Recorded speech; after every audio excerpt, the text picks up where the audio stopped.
Today, we're diving into a debate that's always on the minds of people navigating through their financial journey. Credit cards versus loans. Which is better? I know many of you face financial choices almost daily, whether it's buying that new gadget or financing a business idea. The million-dollar question is, what's the better way to get that funding? A credit card or a loan? Well, today we're about to settle that debate once and for all. So grab a seat, get comfortable, because this is about to be the ultimate showdown between credit cards and loans. We're going to dissect every angle, so by the end of this, you'll have a crystal clear idea of which option suits you best. Imagine you're standing at a financial crossroads and you've got two major roads to choose from. One says credit card and the other says loan.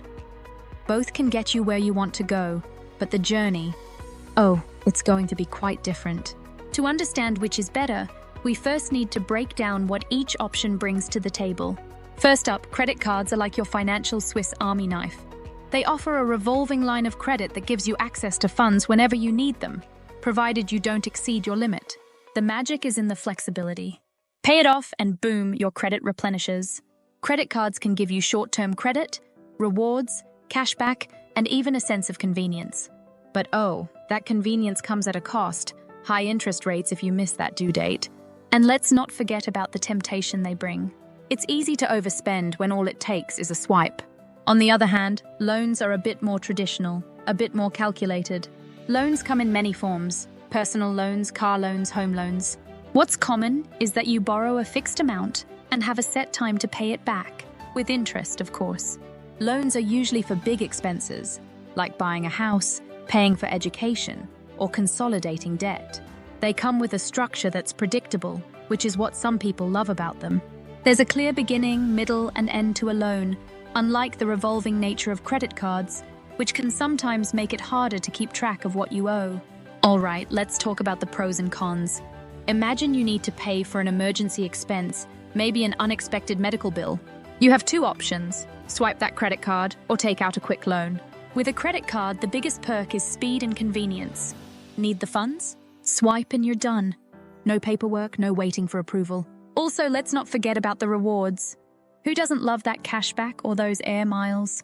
But there's a dark side here: high interest rates. If you miss a payment or only pay the minimum, your small debt can balloon into something far scarier. And there's also the danger of falling into a cycle of debt because it's so easy to keep spending. Loans, on the other hand, offer stability. Interest rates for loans are typically much lower than those of credit cards. They have a fixed repayment plan, meaning you know what you owe each month and for how long. It's not open-ended like a credit card. However, getting a loan isn't as easy as swiping a card. There's the application process, approval time, and often collateral or a credit check involved. Plus, if you fail to make payments on time, it can have serious consequences, especially if the loan is secured by an asset like your car or house. Now let's break down the numbers, because we all know it comes down to dollars and cents at the end of the day. With credit cards, interest rates can range anywhere from 15% to over 25% per year. That's if you carry a balance. The magic number you're dealing with here is the APR, or annual percentage rate. If you miss payments or just pay the minimum, that high APR can quickly spiral out of control. And let's not forget those penalty rates. Miss a payment, and you might see your rate skyrocket even higher. For loans, we typically look at lower rates. Personal loans might range from 5% to 15% depending on your credit score and the terms. Home loans and car loans can be even lower because they're secured by collateral.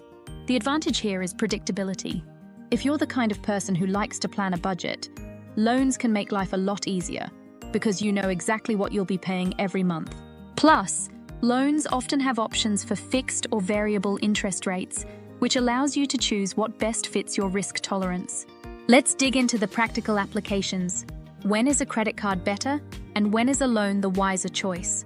This distinction is crucial because these two financial tools serve very different purposes. Credit cards are great for short-term needs. We're talking about things like travel expenses, small business purchases, or day-to-day spending. You can pay it off relatively quickly and enjoy therewards in the process. If you're disciplined enough to pay off your balance every month, credit cards can be incredibly powerful tools for managing cash flow and earning rewards. But when it comes to long-term or large expenses, That's when a loan steps in as the hero. Want to buy a new car? Probably not a good idea to put that on your credit card. Instead, a car loan offers lower interest and a structured repayment. Or how about funding a home renovation? A personal loan gives you the capital without pushing you into manageable credit card debt. Loans are also ideal for debt consolidation, allowing you to combine multiple high-interest debts into a single, more manageable payment with a lower interest rate. Now let's talk about something that's often overlooked, the psychological side of debt. Credit cards can be deceivingly easy. It doesn't feel like you're spending real money when you're swiping that card, and that's where the danger lies. It's easy to overspend and fall into a cycle of debt because of that convenient plastic in your wallet. The ease of access can sometimes mask the reality of how much you owe until it's too late. Loans, however, are a bit more deliberate. You sit down, calculate the costs, apply, get approved, and then have a repayment schedule. This deliberate process makes you think twice before taking on that debt, which for many people is a very good thing. Loans often require more thought and planning, which can prevent impulse borrowing. There's something about signing those papers and knowing you're locked in for a set period of payments that keeps people more accountable. Here's another important aspect. How does each affect your credit score? With credit cards, if you're using too much of your available credit, a metric called credit utilization ratio, it can harm your score. Keeping your utilization below 30% of your total credit limit is generally a good rule of thumb. But at the same time, consistent use and paying on time can boost your score. Credit cards also help build your payment history, which is a major component of your credit score. Loans also affect your credit score, but in a different way.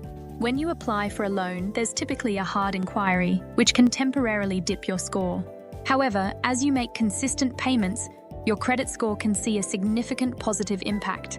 Loans add to your credit mix, which is also a factor in your score. Having a diverse mix, like credit cards, installment loans, and mortgages, can boost your credit worthiness in the eyes of lenders. Let's explore some real-life examples. Suppose Alice wants to go on a vacation. She uses her credit card, earns cash back, and pays off the balance immediately after her trip. Perfect use of a credit card. She gets the rewards, doesn't pay any interest, and keeps her credit utilization in check. Now imagine Bob wants to renovate his kitchen. Instead of maxing out his credit card, he takes out a personal loan. He secures a decent interest rate and pays it off over 3 years with predictable payments. Smart move, Bob. By using a loan, he avoids the high interest rates of credit cards and keeps his monthly budget manageable. Now, I'm sure you're all wondering, so which is better for me? The truth is, it really depends on your situation. Let's break it down further. If you need flexibility, rewards, or just need to cover something in a pinch, a credit card could be your go-to. However, discipline is key here. You have to pay off your balance every month to avoid that high interest. Credit cards can also be a great choice for building credit, as long as you're responsible with payments and don't carry a high balance. If you have a large expense coming up and want the stability of fixed payments, then a loan is probably the better option. It's more predictable, often cheaper in terms of interest, and helps you plan your finances better. Loans are particularly useful if you want to avoid the risk of getting caught in a cycle of revolving debt, which can happen easily with credit cards if you're not careful. It's easy to make mistakes when it comes to using credit cards and loans. A big mistake people make with credit cards is getting trapped in a cycle of minimum payments. Paying only the minimum means most of your payment goes towards interest, not the actual debt. This can lead to years of repayment and thousands in extra interest. With loans, one mistake is taking out too large a loan. People overestimate their ability to pay back and end up with more debt than they can handle. Always borrow what you need, not what you want. Another mistake is not considering the loan terms. Some loans come with early repayment penalties, which can make it costly if you want to pay off your loan faster. So, credit card or loan? Which is better? The answer lies in understanding your financial needs, discipline, and the costs involved. Credit cards are your short-term heroes, and loans are your long-term strategists. Each has its role, each has its place, and the key is to use them wisely. If you can be disciplined and pay off your credit card each month, it can be a powerful tool. If you need structure and predictability, a loan might be the better choice. If you found this video helpful and feel like you have a clearer idea of what to do next time you face that financial crossroads, Make sure to like this video and subscribe to our channel for more content that helps you make smart financial decisions. Have a question or a personal experience you'd like to share? Drop it in the comments below. I'd love to hear from you. And remember, when it comes to managing your finances, being informed is the first step towards financial freedom. The more you know, the better equipped you are to make choices that lead to a secure and prosperous future. Thanks for watching, and I'll see you in the next video. All right, folks, that wraps up today's in-depth showdown between credit cards and loans. We hope this video has given you the tools and understanding to make better financial choices. Don't forget, it's not about which is inherently better, but about which one is better for you. Stay smart, stay informed, and remember, your financial freedom is in your hands. Take care and see you next time. And don't forget to hit that notification bell so you never miss another video packed with financial wisdom.